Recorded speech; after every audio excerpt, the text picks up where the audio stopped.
যদি ট্যাগই লাগাইতে চাই তাহলে তো সালমান খান বা শাকিব খানের সাথে নিজেকে লাগানো উচিত। এভরিডে হাজার হাজার ছেলে আমার উপরে ক্রাশ খাক, আমাকে ভালোবাসে, তার জন্য তো দেখেন আমি সেজে আসছি বা আমি নায়িকা। আমার এই বছর আরেকটা লাইসেন্স বেরোচ্ছে, I am going to be advocate. অনেক ছেলে আছে, অনেক লোক আছে, হ্যাঁ অনেক হিরো আছে। যদি ট্যাগই লাগাইতে চাই তাহলে তো সালমান খান বা শাকিব খানের সাথে নিজেকে লাগানো উচিত।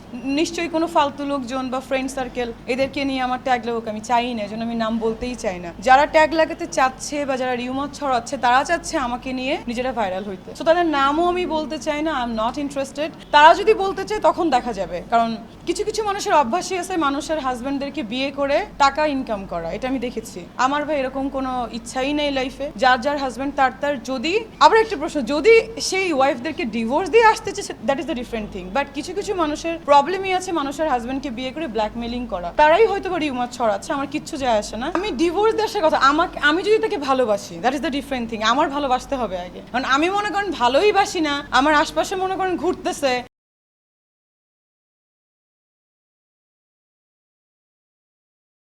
প্রেম করার জন্য, বিয়ে করার জন্য, হোয়াট শুড আই ডু? এখন আমার খুবই ভালো লাগে, আমি চাই এভরিডে হাজার হাজার ছেলে আমার উপরে ক্রাশ খাক, আমাকে ভালোবাসে, তার জন্য তো দেখেন আমি সেজে আসছি বা আমি নায়িকা বা আমি ছবি করতেছি। দেখেন এত বিজনেস আমার, এত পেশেন্ট আমার রেখেও আজকে কেন আমি এই প্রমোশনে এসেছি, এত ক্যামেরা লাইট কেন আমি সামনে এসেছি, বিকজ আমি চাই এভরিডে আমার উপরে মানুষ ক্রাশ খাক।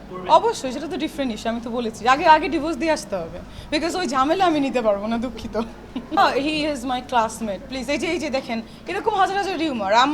আমার মেয়ে ফ্রেন্ডের সংখ্যা হাতে গোনা 3 থেকে 4 জন, আমার ছেলে ফ্রেন্ড অনেক, এবং আমরা কখনো একাই ঘুরি না, আমরা গ্রুপস ঘোরাফেরা করি, গ্রুপস মানে গ্রুপ ওয়াইজ আমরা ঘোরাফেরা চলাফেরা করি। সো এখন যদি কেটে কেটে কেউ ছবি আনে, আবার কি এর যুগে কি করে ভয়েস বানায়, তাহলে তো কিছু করার নেই, তখন আমার নেক্সট স্টেপে যেতে হবে। কি স্টেপে যাবো জানি না, বাট আমার এই বছর আরেকটা লাইসেন্স বেরোচ্ছে, I am going to be advocate. আপনারা জানবেন আমি যেমন ডাক্তারও, আমি যখন ডেন্টালে পড়তাম তখন সবাই ভাবতাম আমি মনে হয় মিথ্যা বলছি, বাট আমি যখন নামের আগে ডক্টর লাগিয়েছি তখন সবাই দেখেছে। এবারও এই বছরে আমার লাস্ট হয়ে যাচ্ছে, আমি অ্যাডভোকেট হয়ে যাচ্ছে, এটা নামের আগে লাগবে। সো পড়াশোনা আমি চালাই যাব, এটাতে কোনো ডাউট নেই। এরপরে পিএইচডিও করবো, আমার এমপিএইচও শেষ, সো আমি করতেই থাকবো, আর মানুষের নিউজ করার তারা করতেই থাকবো।